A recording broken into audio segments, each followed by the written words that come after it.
comment about basement dwellers. I think we've got a lot of educated people, millennials, piled on student loan debt, but they're educated, they're motivated, and look out. Exactly. I always say this. The studies were showing that those between 18 and 34 are more likely to be living at home with their parents. It's not because they want to be. Right. Yeah, exactly. So I also have a beeping, and that's not on your end, is it? Oh, that is on my end. So how do I stop that from happening? I guess that is emails, right? Coming in, maybe? Probably emails. Yeah. It doesn't really matter, but I was kind of like wondering. Can I turn off notifications? Is that it? Probably would do it, or just close the window, maybe. Oh, yeah. I'll close the window. Yeah. So, yeah, I'm a little new with doing the interview. So, like I was explaining to a friend of mine, it's a little, when you're trying to focus on the questions and then you're simultaneously trying to be the camera crew and the tech crew, it's a little distracting. Of course. Yeah, we don't have a TV studio, but that's okay. All right. Now we don't have Lulu. Where's Lulu? I'm sure she's coming. I told her I was sending another one. So, and there's not a set time. Okay. So, yeah, I guess I'll wait for her. Oh, there you are. Okay, great. So I wanted to start just by saying thank you both for coming on. I'm glad this worked. I happened to, during the primary, I was glued to it constantly, and I watched all of those things that were reported on social media. Like if you look at the Democracy Lost, the Election Justice USA report, I swear every one of those things I was paying attention to. Like I remember this woman recorded how her registration was changed. I think that was in Arizona. She said, I've been a registered Democrat all my life. And she filmed herself going in to try to talk to someone, and even had them turn the computer screen around and show her that it had been changed. And so anyway, I followed all of that. And this is when I really just became so disillusioned with mainstream media, because I thought, well, surely they're going to talk about all this stuff. Right. Yeah. And it was just unreal, like state by state. If you were watching and paying attention to people reporting, with their phones on Twitter, on Facebook, everywhere, and nothing was being said. I just couldn't believe it. So I'm just so glad that you're speaking out and about what happened there. And I hope it gets more attention. Well, thanks. We wouldn't have gotten to the place we're at if it weren't for Lulu and for Len Collins, our lawyer. It was astounding to us when we discovered, when we were told that they had destroyed the ballots. And I mean, that's just part of it. Lulu actually went through much more of an analysis of scanned images, and she did that cumulative vote tally analysis just some weeks, I think, after the election. So I mean, her work is, I don't quite understand it all, but understand it enough to be quite disturbed, that's for sure. Mm-hmm. I think what was concerning about the results, there were statistical red flags from the beginning when we did a statistical analysis of it, and that led us to want to look at the ballots. The fact that the county was so obstructionist in the process of trying to examine the ballots was another red flag in and of itself. If there was no problem, why couldn't we just go in and look at the ballots and record a video of it so that people could see it and feel comfortable? But there were really obstructions every step of the way. They didn't want us to take any pictures. They didn't want us to take any video. They didn't want to turn over most of the things that we did public records requests for. And then when they did give some information from the initial round of public records requests that I did. And from that, I was able to do a comparison, a detailed comparison between how many people signed in to vote in each precinct and how many votes were reported, and there were very large discrepancies in those totals, over 1,000 ballots. Yeah, I saw that. That's huge. That's not. Lulu, that was 1,000 ballots district-wide, right? That was 1,000 ballots, yeah, district-wide, between how many voters signed in and the vote totals that were certified. And you often have, when I talk to election officials, and I do talk to a lot of election officials, you often have small discrepancies. You often have a vote here, 2 votes there, that just somehow can't be reconciled. Maybe somebody forgot to sign into the book. Maybe the scanner, didn't record someone's vote because it was not filled in correctly. These are 1 or 2 votes discrepancies you tend to see on a pretty regular basis. But this was precinct after precinct after precinct where there were 10, 15, 20 vote discrepancies between how many people signed in and the number of votes that were reported. And so, again, that made us very concerned. And ultimately, when we wanted to look at all the ballots, we were unable to do that because, as we all know now, the ballots were destroyed. And what we were shown, these digital images, there's really no way to verify if those digital images of the ballots that we were shown are in fact the ballots that were cast by all of the ballots that were cast by voters. There's no way to verify that now. It's just so alarming. When I saw this going on, I thought, this is America? This is the country we live in? It was just so shocking. And over again, I'm amazed still how many people I know that are strong Democrats and don't, watch maybe social media. They're only watching, whatever, MSNBC, CNN. And, I've sent out this the Election Justice USA report so many times I can't count, and just to try to say, hey, take a look at it, to friends, and people just still don't believe that the primary was, I hate to say rigged, but however you want to word it, there were things that weren't right in enough places, and I think that's the problem, is you still have this blackout where so many people just don't even believe that it's a problem. I don't know how we get past that. Kelly, people are starting to realize that now. And in some of the later polls, you have over 70% of people who are saying they are at least somewhat concerned about elections being hacked. You have a majority of people saying that they, are concerned about election results. So this is something that I have to say we are making progress on. There is a national concern now, and I think the question is what we do with that. Tim's running for office again. You have a lot of new people running for office. You have women now in record numbers across the country running for office. And I think what most of us would like to see is a real effort in the next round of elections to make sure that people who want to vote, who are eligible to vote, are able to vote, and that those votes are counted securely and accurately. And I think that's really what the focus has to be on now. What are the protocols that are going to be in place to make sure that we have as accurate elections as possible and the most participation of eligible people possible? Right. Well, so that poll, it took me forever to find polling. See, each CFAR item has to have a majority of Americans support it. So it is kind of a left agenda, but it's populist. But anyway, I think if you look at, it's true that more people aren't trusting our elections, but I think they're for different reasons, I would say most, I don't know what to call them, mainstream Democrats, it's because they're concerned that it's Russia.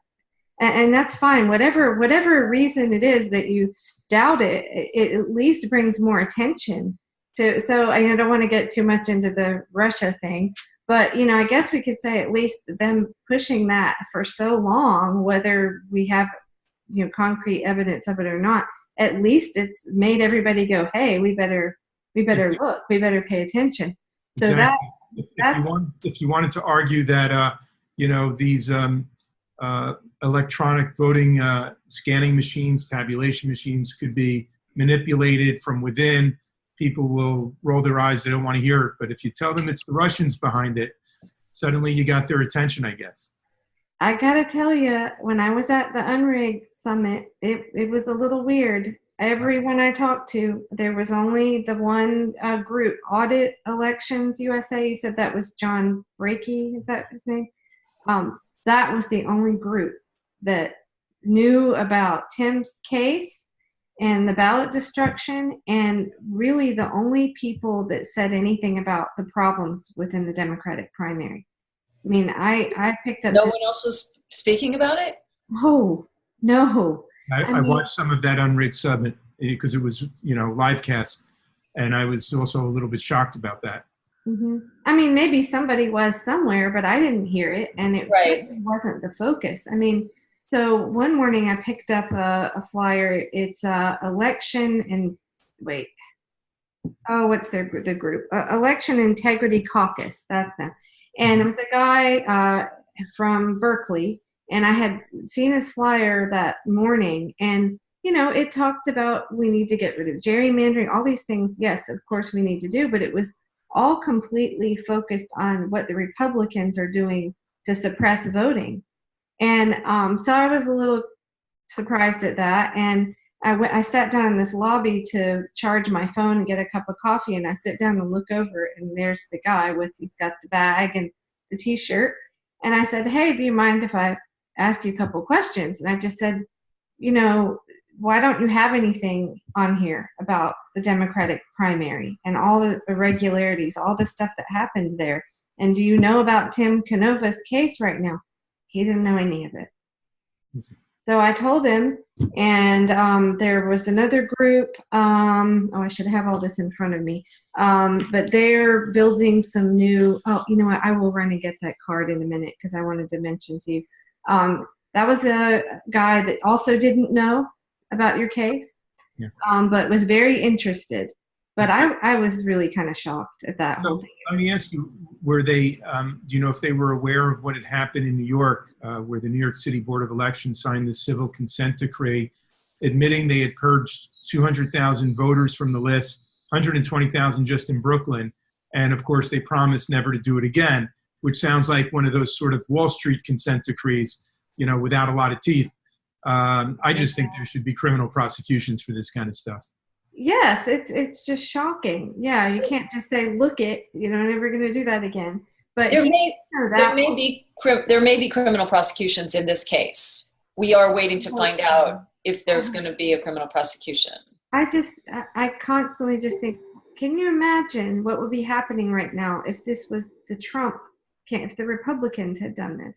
That's what bothers me the most, is just our media ignoring this. And if it were the other side, it would be all that was being talked about. Well, and it's because the rigging is within the Democratic Party, and the victims are progressives, basically. They're insurgents.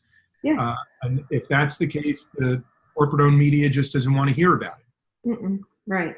But he did know the guy, the election integrity, that guy.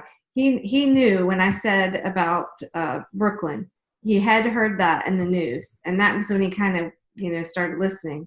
And I said, well, that's just one instance. Look at this report from Election Justice USA.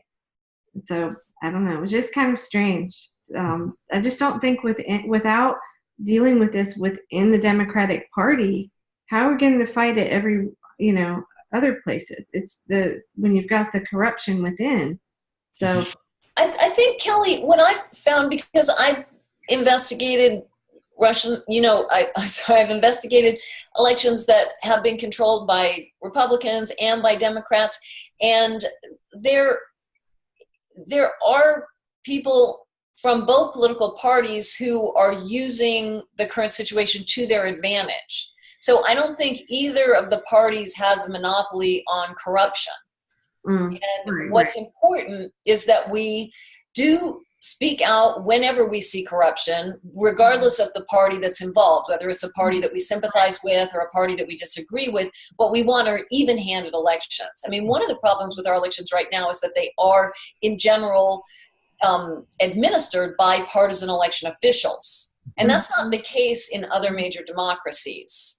Most democracies at this point, most of the Western democracies have established neutral or bipartisan or nonpartisan organizations that administer elections. So that's something that, long term we want to think about, keep moving toward nonpartisan or transpartisan administration of elections. But there's also, even with the system that we have with partisan administration, we can put checks in place that will try to keep everything on the up and up. So transparency and chain of custody are the main things that we need to really think about when we're thinking about protocols to help us in these situations. Transparency means that everything is open to the public. So for example, if we're doing audits, whether they're risk limiting audits or whether they're 100% hand count audits, the public can come in and watch and observe every part of the process and be confident that those results are as reported.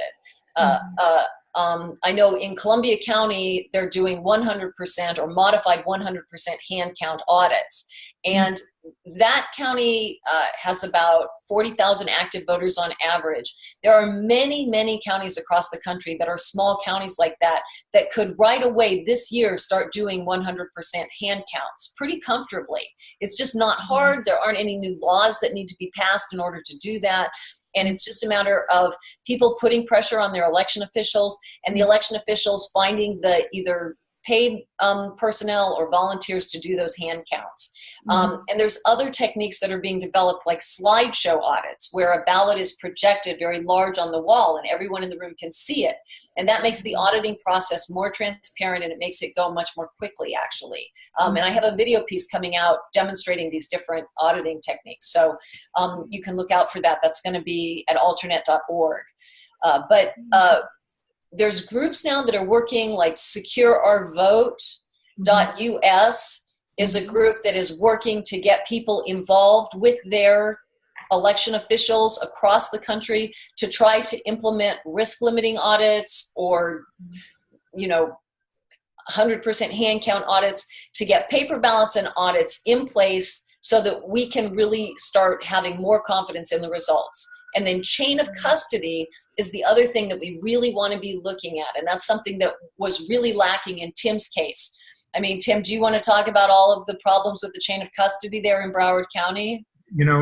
Lulu, I think you just know it so much better than I do, the details of it.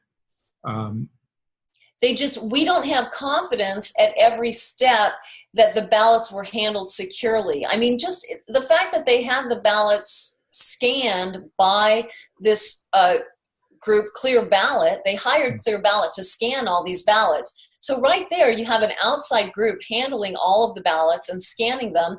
You already don't have chain of custody anymore. You don't know who's handling the ballots. You don't know who's adding ballots, taking out ballots, because ballots need to be under bipartisan or transpartisan supervision at all times.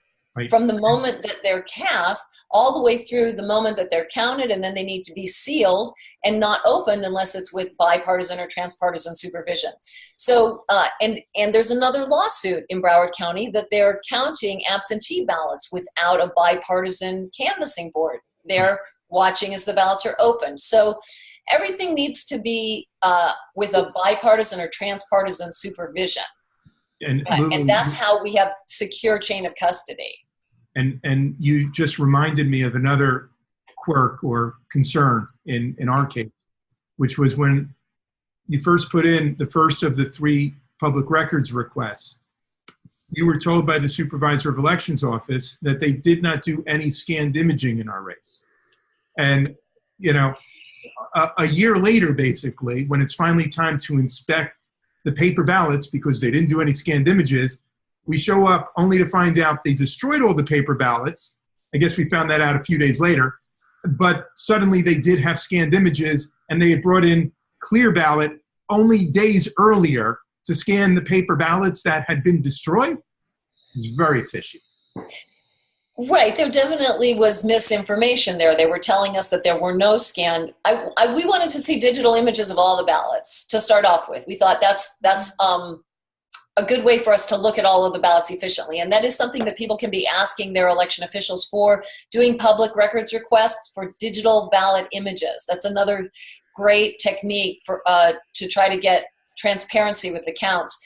So we did ask for that, for digital ballot images. We were told they didn't exist. A year later, all of a sudden, magic presto, they did exist. So there was a lot of duplicitous information there, things that we did not seem to be getting the truth from the county, and that is definitely a problem.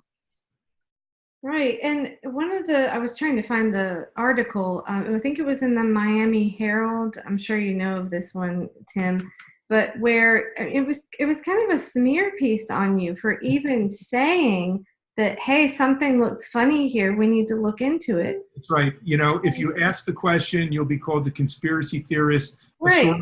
a sore loser, really just for wanting to verify the vote. We had a lot of folks who were concerned that the official results didn't match. And I figured, look, the best way to move on from this is let's verify the vote by inspecting ballots in really, I think we're just talking about a dozen precincts we were looking at. And if they match up, the issue's behind us, and we can just concentrate only on looking forward. And for that, you're right, I got vilified in the local press. Mm-hmm. Yeah. So I don't know. It's hard to not really, think I don't want to sound like conspiracy theorist, but when you see so many instances of this happening, and then the media is just dismissing it, I just applaud you so much for speaking up, because thanks. People wouldn't, because of that, because you're going to get smeared. And I don't really understand the journalists writing these things, why they would not want to look into it and see. The Miami Herald and the Sun Sentinel, the two big papers down here, are parts of the second and third largest newspaper chains in the country. And we've seen this consolidation going on in the mass media business for a while. All the surveys show that journalists feel that they have less and less autonomy. Editors even have less and less autonomy. The news is being dictated by, corporate headquarters. This is like Network, the movie 1976. Is like, finally we're living it for real. So you're right. It's very disappointing that the mainstream media is not reporting what's actually happening, and they're attacking the messenger, so to speak. Mm-hmm. Mm-hmm. I think one of the things that puts it into context is that what we're taught in school is that U.S. elections are, wonderful, the best democracy in the world. We're taught that we know how to do democracy. We do democracy right. But when you really start looking historically, election fraud has been a part of our elections throughout our history, and a very prominent part, actually. And one of the books that I like to cite about this is a book by, I have it right here, Tracy Campbell, and it's called Deliver the Vote.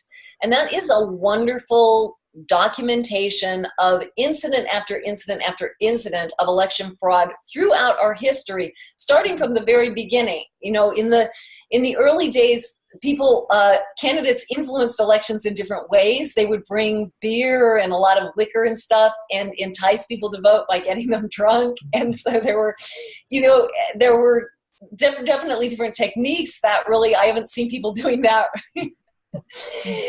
in 2016. But there historically have been a lot of different ways to manipulate the vote. There would be large groups of voters carted around to different precincts. Tammany Hall was famous for all kinds of mischief. And I think those things are somewhat known in terms of people's consciousness, but not to the extent. There just have been, actually, when you look at the details, for example, there's one detail in the book, the Massachusetts Constitution, which is one of the oldest constitutions that we have, was never actually ratified, they think, when they go back and look at it. It was supposed to be ratified by a 2/3 vote. And when the votes were actually examined, it looks like the votes were not there. but the Constitution just passed anyway. So historians, when they've gone back and looked at these things, have seen that there have been manipulation of the votes historically. They're not sure now that the Massachusetts Constitution was ever ratified because the votes actually weren't there. So I think one of the things that helps to move this out of the conspiracy theory realm is to just say, this is something that happens historically. There's a lot at stake. People with a lot of power and a lot of money are trying to move these elections in the direction that they want. And if there is room for them to manipulate, if there are weaknesses in the system, they are going to be taken advantage of. That's just human nature. That's just politics. And that's the way it's always been played in this country.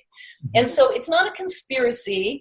It's not, people being paranoid. It's people seeing what's in front of them, which is that things don't look like they've been done correctly according to protocol, and speaking up and saying, I want this to be an election that I can trust. I want to know at the end of the day that whoever voted had a right to vote and that those votes were counted accurately. That's not conspiracy theory. That's people asking for their elections to be accurately, transparently verified. That is what we're asking for. It's totally normal. Conspiracy used to not have such a bad meaning, you can say, a pejorative meaning.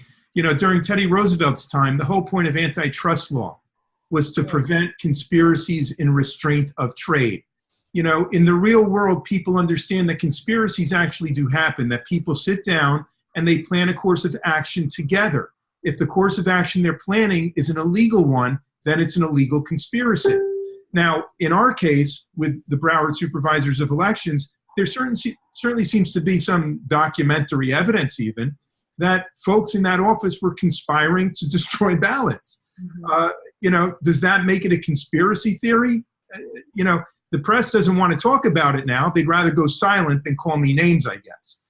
When the evidence actually shows, looks like there actually was a conspiracy to break the law in the Broward Supervisor's office. Well, and in this case, we are getting some really good mainstream press coverage, and that's good to take note of. So I did an article in Alternate, which documented what we had done so far. That information was picked up by Politico, and they did a separate and additional investigation of what happened in Tim's race, and they've done, I think, 3 articles now from Politico following up that Governor Scott is very concerned about what happened in Broward County.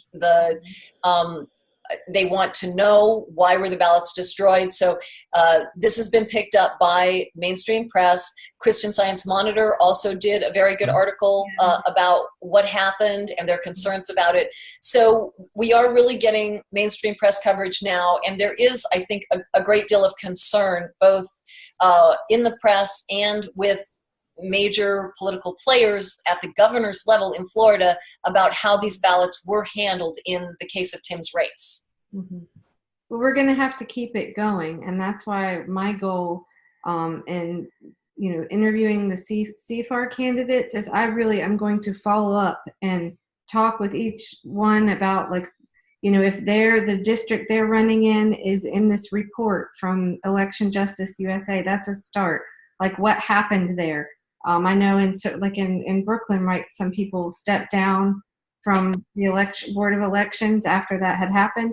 So I want to follow up and I think those were very kind of surface level changes that happened in Brooklyn. I don't think that New York has done the kind of digging into the corruption here that we need to do. And there's people here who are pushing for that and pushing for better protocols here. But I think it's terrific that you're talking to candidates, Kelly. Yeah. And I hope that you talk to them specifically. What are their platform positions? Are they supporting good election security protocols, good chain of custody, meaningful audits? There should. I'd love to work with you to develop a checklist, to go down and talk to each candidate. Is this part of their platform? And when they get into office, are they going to follow up with it? Because a lot of times what happens, people get into office and now they're like, oh, well, this is the system that got me elected. I guess it's fine. Right, exactly. Right? So what we really need is people, once they get into office, to be willing to make those changes and improvements to the process, making it more secure, more reliable, more transparent. Right. And you know, Lulu's absolutely right. This case in Broward has gotten some attention. It's gotten some good reporting, as Lulu mentioned, but it hasn't really been picked up by the MSNBC and CNN and the bigger newspapers. So there's still a lot of ignorance about it around the country. A lot of people have not heard about this. So I think we need to spread the word. Folks can go to our website. We now have an election integrity link that gives links to Lulu's work and other sources of the fraud in our case, of the destruction in our case. So that's at timcanova.com. And we also put up a petition, and I think we've got several thousand signatures now, demanding a criminal investigation of the New York City Board of Elections for what happened. You know, these civil suits that give you a slap on the wrist, that's just not enough. And if you really want to ferret out what happened, there's nothing like the threat of criminal prosecution to get people to start talking. So, and I'll give you a few websites for me. The website that I'm working at now is from my film. So my film was called Hollered Back. Hollered Back is a way, for me, that's like what democracy is. Democracy is when each of us hollers back. It's not just like one way. It's like when you holler back and participate. So that's Holler Back, HOLLERBACK film.com. And you can follow me on Twitter at Lulu Freistat, and it's LULU. Freistat is FRIESDAT at Lulu Freistat. And I do have a fundraising link up also at my website. Feel free to support my work, and I'm sure Tim needs support also. Yeah, timcanova.com. Thank you. Okay. Thanks so much, Kelly. Okay, thank you, guys. Kelly. Great to see you, Lulu. Thanks. Great to see you, Tim. Bye-bye.